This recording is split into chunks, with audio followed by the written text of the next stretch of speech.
नमस्कार दोस्तों, skill seat academy में आपका स्वागत है। एक्सेल के इस वीडियो में हम एक्सेल के दो बहुत ही यूजफुल फंक्शंस काउंट और काउंट ए को समझने वाले हैं।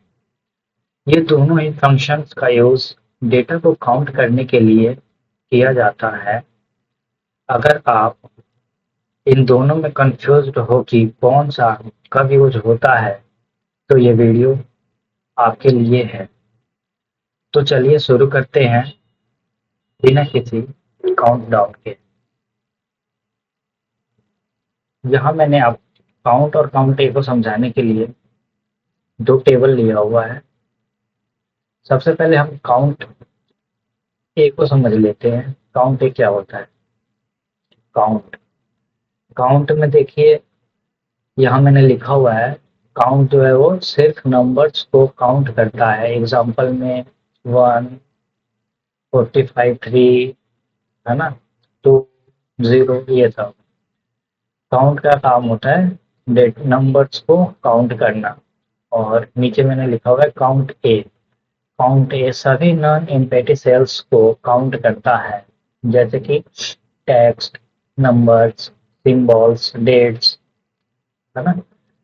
काउंट सिर्फ नंबर्स को काउंट करता है और काउंट ए नंबर्स, टेक्स्ट, सिंबल्स सबको काउंट करता है। नॉन ब्लैंक सेल को छोड़ के सबको काउंट करेगा। यहाँ मैंने एक टेबल लिया हुआ है, इससे समझ समझ लेते हैं हम काउंट और काउंट ए।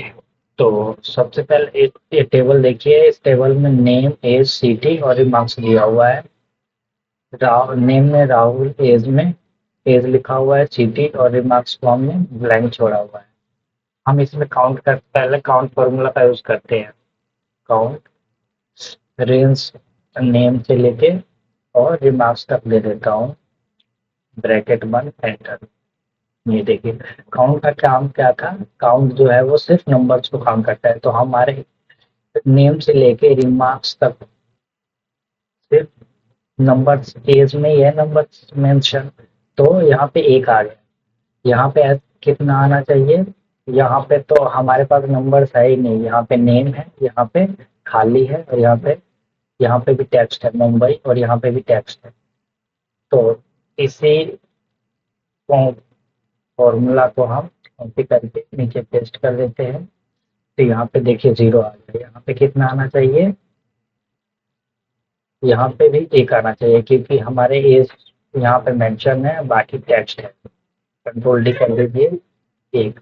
ये काउंट हो गया। और अब हम काउंट ए को देख लेते हैं। यहाँ पे ये काउंट ए का काम क्या है? नॉन ब्लैंक सेल को काउंट करता है। मतलब कि चाहे सेल में कुछ भी लिखा हो, टेक्स्ट हो, नंबर हो या सिंबल हो, कुछ भी हो, ये सबको काउंट करेगा। सिर्फ जो ब्लैंक सा सेल है, मतलब खाली सेल है, सिर्फ उसको काउंट नहीं करेगा, बाकी सबको काउंट करेगा ये।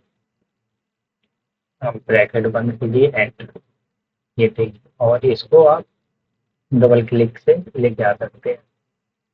यहाँ पे आपका फोर आया, राहुल एक हो गया, एज दो, सिटी नेम है तीन, और ये जो हमने डैश दिया हुआ है ये चार हो गया। यहाँ पे हमारा एक खाली है सेल, तो यहाँ पे तीन आया, और यहाँ पे चारों के चारों भरे हुए हैं, चार है।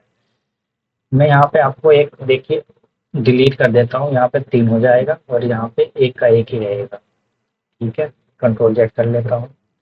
इसी तरह मैंने एक और टेबल यहाँ पे लिया हुआ है।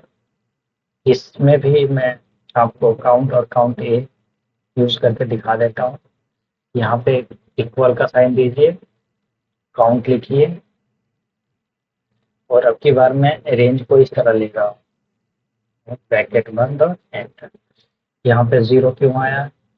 क्योंकि इसमें सिर्फ टेक्स्ट है, नंबर से एक भी नहीं है। अब इसी को कॉपी करके आप यहाँ पेस्ट कर दीजिए। इसमें आप नंबर्स को काउंट कर लीजिए, कितने हैं? दो, चार है, तो चार आ गया यहाँ पे। और यहाँ पे भी आपके नंबर्स नहीं है, तो काउंट फॉर्मूला जीरो काउंट करेगा। अगर मैं यहाँ पे कुछ नंबर्स लिख देता हूँ, जैसे मैंने दो लिख दिया, तो यहाँ पे एक एक आ जाएगा। ठीक है, तो इस तरह से हम काउंट फॉर्मूला का यूज कर सकते हैं। आप यहाँ पे मैं काउंट ए का यूज करके आपको दिखा देता हूँ।